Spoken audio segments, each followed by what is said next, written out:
원자력의 활용, 원자력 발전소. 3. 원자로는 중성자와 우라늄 같은 핵분 열물질에 의한 연쇄 반응의 결과 핵에너지를 방출시키는 장치이다. 이는 근본적으로 에너지를 방출시키는 점에서 연탄 난로와 다름이 없다. 근래 연탄이 거의 사라졌지만 연탄 난로란 무연탄과 같은 연소 물질이 산소와 연소한 결과 화학 반응열을 방출하는 장치이다. 그런데 이들의 차이는 간단하게 전자와 원자핵의 차이다. 한마디로 원자로는 원자 속의 작은 원자핵과 관련하지만 화학 반응열은 전자에만 관련된다.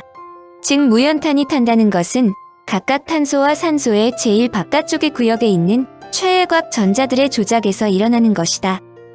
즉 전자들이 서로 함께 붙으면서 탄산가스가 나오는데 이때 화학 반응열이 나오고 그 열로 삼겹살을 구워 먹을 수 있다. 이때 원자의 한가운데 있는 원자핵과는 아무런 관련이 없다는 것이 원자력 발전의 핵심이다. 감속자에 대해 좀 더 설명한다. 현재 가동되고 있는 원자로는 거의 모두 열중성자로라고 부르는데 이는 핵분열에서 생긴 빠른 중성자를 어떻게 해서든 감속시켜 속도를 떨어뜨려서 열중성자로 만들어 이를 우라늄의 연료에 효율 좋게 잡아먹혀서 핵분열을 계속 일으키게 하도록 만든다. 이렇게 하기 위해서는 핵연료와 감속제를 적절하게 혼합해서 노심 속에 집어넣어 주어야 한다. 감속제는 핵연료와 부부관계로 설정된다. 궁합이 맞지 않으면 원자로인 집안이 엉망이 된다. 가장 효율적인 감속제로 중수소를 거론하는데 중수소는 대단히 가벼우면서도 식욕이 대단하다. 그런데 중수소의 문제점은 물에서 극히 적어 1톤의 물속에 불과 140g 뿐이다. 더구나 물에서 중수소를 분리하는 것이 간단하지 않아 가격이 매우 비싸다. 그럼에도 불구하고 많은 장점 때문에 즉 천연 우라늄을 사용할 수 있으므로 중수로를 사용하는데 한국의 월성원자력 발전소가 이것이다. 보통 물을 의미하는 경수는 중수소와 같은 높은 효율을 내지는 못하지만 가격이 저렴하여 대부분의 원자력 발전소가 사용한다. 그런데 경수 속에 천연 우라늄을 그대로 넣어서는 어떠한 방법을 사용하더라도 원자로가 임계 상태로 되지 않는다. 잡아먹히는 중성자가 더 많기 때문에 중성자의 증가가 이루어지지 않는 것이다. 이런 문제점을 해결해 준 것이 농축 우라늄이다. 우라늄 235의 비를 천연 우라늄의 0.7%에서 2에서 3%로 올리는 것으로 이렇게 하면 핵분열의 원천을 단번에 3에서 4배를 높이는 결과가 된다. 즉 그만큼 핵분열하는 비율이 증가하며 또한 중성자의 자손 번영에 큰 도움을 준다. 즉 우라늄 체질을 개선하여 무한 증가율을 1보다 높게 만들 수 있다. 그런데 우라늄을 농축하는 것이 간단한 일이 아니다. 우라늄 농축이란 천연 우라늄 속에서 우라늄 238을 꺼냄으로써 상대적으로 우라늄 235의 비를 높여주는 것인데 이 분리가 만만치 않다. 이유는 우라늄 235와 우라늄 238이 동위원소이므로 화학적 성질이 똑같아 화학적인 방법으로는 분리할 수 없기 때문이다. 그러므로 이 두 가지 우라늄의 무게를 이용한다. 문제는 이 차이가 너무 작지만 그래도 인간들은 이를 극복했다. 맨하튼 프로젝트에서 6불화 우라늄 가스 분리로 이 난관을 극복하였는데 현재도 이 공정이 간단치 않아 이 우라늄을 농축할 수 있는 나라는 핵강국뿐이다. 흑연도 훌륭한 감속제다. 흑연의 원자핵은 수소나 중수소보다 무겁다. 흑연은 빨간 공 6개, 하얀 공 6개이므로 무게는 수소의 12배이다. 그러나 흑연은 열중성자에 대해서 소시가이므로 합격이다. 안전하나 완전하지는 않다. 원자폭탄에 이어 원자력 발전소의 가능성이 엿보이자 당시 많은 사람들은 인류의 번영과 발전의 수단으로 사용될 수 있을 것으로 보이는 원자력 발전에 대해 큰 기대감을 보였다. 원자폭탄이 일본에 투하된 지 10년 후 아이젠하워 대통령은 다음과 같이 말했다. 만약 우리가 이 계획을 실천하기만 하면 인류는 영원히 지치지 않는 원자력이라는 하인을 갖게 될 것이다. 이후 60여 년이 지난 현재 전 세계에서 수많은 원자력 발전소가 가동되고 있는 것은 사실이다. 그러나 원전이 논란의 대상이 되는 것은 정말로 안전한가이다. 자칫 폭발하지는 않는가? 그리고 원전 주위에 사는 사람들에게 건강상 피해는 정말로 없는가? 이런 의문과 궁금증이 완벽하게 해소되지 않으므로 불신이 떠나지 않는 것은 사실이다. 결론부터 말한다면 원전은 안전하다. 문제는 완전하지 못하다는 점이다. 완전하지 못한 이유를 큰 틀에서 본다면 인간이 만든 그 무엇이든 완전할 수 없기 때문이다.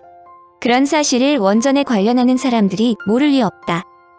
그러므로 안전하지만 완전하지 않는 원전을 안전하게 운영하기 위해 초창기부터 인간의 기술로 만들 수 있는 온갖 장치들을 모두 동원한 것이 바로 현재 가동되고 있는 원전이라 볼 수 있다.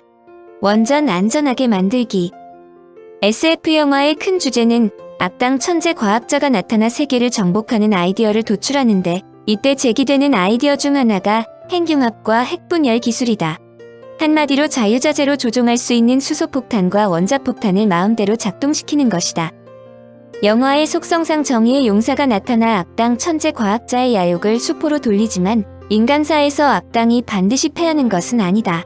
더욱 놀라운 것은 사상 최대의 악당이라고 불리는 사람이 궁극적으로 영웅으로 치켜지는데, 이 말은 악당이 언제든지 활보할 수 있는 마당이 제공되어 있다는 것이다.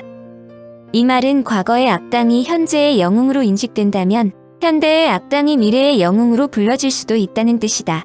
특히 영화에서 악당이 원자폭탄을 탈취하여 세계를 위협하는 장면이 자주 나온다.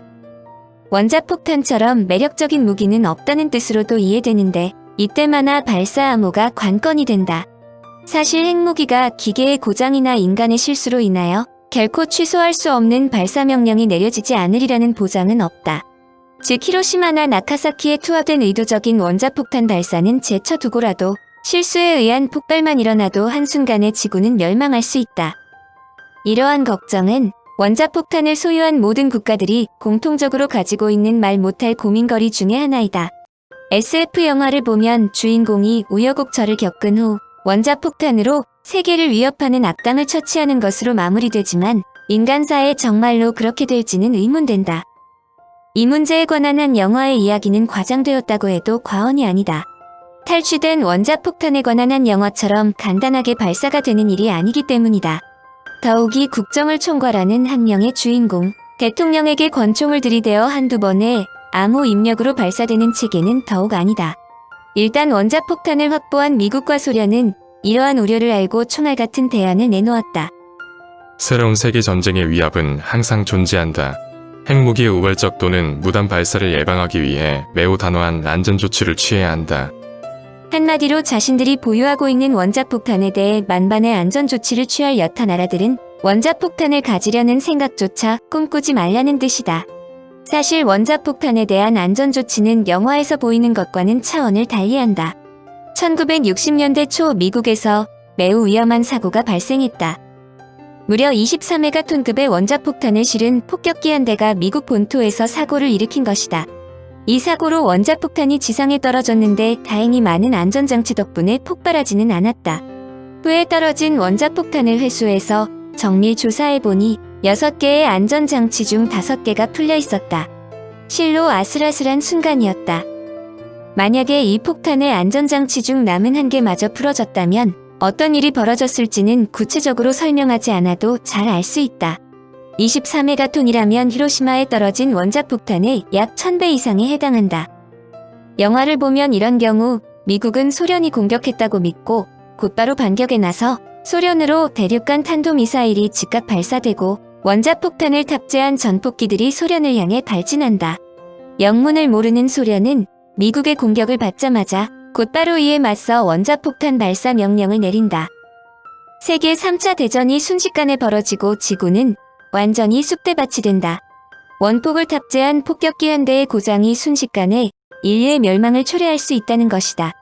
미국을 비롯한 원자폭탄 보유국들은 이 사건을 계기로 안전장치를 더욱 더 강화하여 결코 사고나 우연에 의해 원자폭탄이 발사되지 않도록 치밀한 주의를 하고 있다. 물론 아무리 준비를 완전하게 하더라도 핵폭탄의 위협으로부터 완전히 탈피하려면 핵무기를 완전히 폐기하는 것이 최상이다. 원자폭탄에 관한 문제는 여기에서 거론할 문제가 아니지만 많은 사람들이 원전도 이와 같은 문제점이 있지 않겠느냐 하는 우려다. 원전에 대한 두려움을 다시 정리하면 대체로 다음 3가지로 요약된다. 첫째는 원전이 폭발하지 않을까, 둘째는 운영 중 사고로 인해 방사능 물질이 누출되지 않을까 하는 우려이고, 마지막은 원전에서 나온 폐기물이나 원전 자체에서 발생되는 방사능이 혹시 주변 주민들에게 피해를 주지 않을까이다. 첫 번째, 원전이 원폭처럼 폭발하지 않을까 하는 우려는 많은 사람들이 갖고 있는 것은 사실이다. 클라우드란 영화의 주제는 원자력 발전소가 폭발하면서 일어나는 내용을 담았다. 그런데 거대한 먹구름이 대재앙을 일으킨다. 이 영화는 구소련의 체르노빌 원전 사고를 모티브로 하고 있으며 구름이라는 소설이 원작인데 영화에서 원자력 발전소가 원자폭탄처럼 폭발한다. 영화 속 상상 흥미를 주기 위해 픽션들이 가미된 건 당연한 일이지만 영화처럼 원전이 폭발하여 재앙을 몰고 오는 핵구름은 원칙적으로 불가능하다. 원자력 발전소가 애초에 폭발이 일어나기 힘든 구조를 하고 있다는 것은 차지하더라도 원전은 결코 폭발하지 않는다. 원전에서 사용하는 연료가 우라늄이든 재처리에서 나온 플루토늄이든 농축 정도가 폭발할 만큼 높지 않기 때문이다. 도수가 높은 위스키나 보드카에 성냥불을 대면 불이 붙지만 도수가 낮은 막걸리나 맥주에 성냥불을 갖다 댄다고 해서 결코 불이 붙지 않는 것과 같은 논리다. 둘째 질문은 원전이 태어날 때부터 갖고 있는 문제점으로 원전이 궁극적으로 해결해야 할 최대의 과제다. 그러므로 원전 측이 남다른 안전에 신경 쓰고 있는데 안전에 대비한 방법 자체는 무모할 정도로 최상급의 보안책을 갖고 있다. 현재 가동되거나 건설 중인 원전은 3중으로 안전 대책을 갖고 있다. 첫째는 여유 있는 설계다. 운전 중 각 기기에 가해지는 힘이나 온도 등에 대해 최대한의 안전율을 갖도록 설계한다는 것이다. 말하자면 오디오를 선택할 때 자신이 필요로 하는 이상의 출력을 지닌 것을 택하는 것과 마찬가지다. 이와 함께 지진, 태풍 등 최악의 자연재해에도 견딜 수 있도록 견고하게 건설하는 것은 물론 재료도 고성능 고품질을 선택한다. 둘째는 인터로크 시스템이다. 원전은 만약에 인위적인 과실이 있을 경우에도 그 과실이나 오동작이 더 이상 진행되지 못하도록 방어하는 기능을 갖고 있다. 이것은 마치 첫 번째 문이 완전히 닫히지 않으면 다음 문이 열리지 않도록 되어 있는 것과 같다. 셋째는 페일세이프라는 안전기능 장치로 기계가 고장이 나면 자동적으로 안전이 확보되도록 해준다. 예를 들면 고장이 발생했을 때 기계가 정지되는 것이 안전에 유리하다고 판단되면 스스로 정지되도록 하는 것이다. 이것은 파이프가 파손돼서 밸브를 잠그는 것이 안전하다고 생각되면 밸브가 스스로 잠궈지는 것이다. 사실 원전처럼 안전에 주의하는 시설은 지구상에 거의 없다고 해도 과언이 아니다. 원자로는 압력, 온도, 출력 등을 항상 감시하면서 조금이라도 정상 상태를 벗어나면 스스로 이유를 찾아내어 자동적으로 원상복구시키는데 원상복구가 되지 않으면 정지된다. 더구나 만일의 경우에 대비하여 많은 냉각 시스템을 준비시키고 있다. 그럼에도 불구하고 만약에 원전 사고로 방사능 누출을 방지하기 위해 원자로는 다중 방호 시스템을 채택한다. 제1방벽은 펠레트다. 이것은 해결료 자체로서 우라늄 분말을 고온에서 처리하여 직경 9mm, 높이 15mm의 원통형 세라믹으로 핵분열하면서 발생되는 스트론튬, 세슘 등 고체 방사성 물질이 그 안에 밀폐되도록 한다. 그러나 크립톤, 크세논 등 기체 방사성 물질과 요드와 같은 휘발성이 강한 물질의 일부는 펠레트 밖으로 달아난다. 펠레트는 섭씨 2800도에도 녹지 않는다. 제2방벽은 특수 금속으로 된 해결료 피복관이다. 지르코늄의 합금으로 만든 원통형의 긴관으로 펠레트를 그 속에 넣고 양쪽을 밀봉하여 해결료통이라 부른다. 펠레트 밖으로 나온 미량의 기체 방사성 물질까지도 빠져나가지 못하게 한다. 제3방벽은 약 25cm나 되는 두께의 강철로 된 원자로 압력 용기로 만일에 피복관에서 방사성 물질이 누출되더라도 외부로 나가지 못하게 한다. 압력 용기의 지름은 5m, 높이가 10m 정도이며 노심이 물에 완전히 잠길 수 있도록 3분의 2 정도가 물로 채워져 있다. 펠레트를 담고 있는 연료 피복관은 289개를 한 덩어리로 묶은 사각형의 다발로 되어 있는데 25cm 두께의 철제 압력 용기에 담는다. 따라서 연료 피복관에 구멍이 생긴다 하더라도 방사성 물질은 철제 압력 용기 안에 갇힌다. 압력 용기는 방사성 물질뿐만 아니라 높은 압력과 온도에도 견딜 수 있다. 제4방벽은 약 3에서 4cm 두께의 원자로 경남 용기로 최악의 사태가 발생하여 원자로 압력 용기에서 방사성 물질이 누출되더라도 이 안에 갇힌다. 원자로 압력 용기 안에서 해결료가 핵분열을 일으키면 물이 과열되고 이 물이 파이프를 통해 증기발생기로 넘어가 진기를 발생시킨다.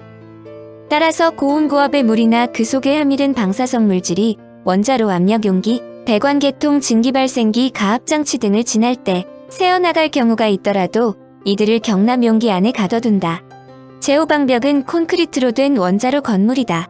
원자로 계통 전체를 보호하기 위한 것으로 원전에서 흔히 볼 수 있는 원형 돔이 바로 이것이다. 한국은 콘크리트 두께가 75cm이지만 독일의 경우 150cm로 만들기도 한다. 이들은 근처를 지나던 LPG용 만선이 폭파돼도 원자로 계통이 손상되지 않도록 설계되어 있다. 또한 안전 보호상 중요한 기기는 같은 기능을 갖는 설비를 2개통 이상 독립적으로 설치하며 원전에서 중요한 역할을 하는 계기들은 한 종류당 3개씩 존재한다. 어느 한 계기가 원자로의 고장을 나타낼 경우 이것의 계기 자체의 결함 때문에 나타날 수 있으므로 결정은 항상 3개 중 2개의 논리에 따른다. 즉 2개가 고장을 나타내는 수치를 보이면 원자로의 고장이 난 것이지만 3개 중 2은 정상이고 하나만 정상이 아닌 경우 원자로의 고장이 아니라 계기의 고장이다. 한마디로 완전이라는 말을 동원할 수는 없지만 가능할 수 있는 각종 재난에 대비하여 안전을 뒷받침하고 있다. 문제는 그럼에도 불구하고 세계를 경악시키는 재난이 일어났다는 점이다.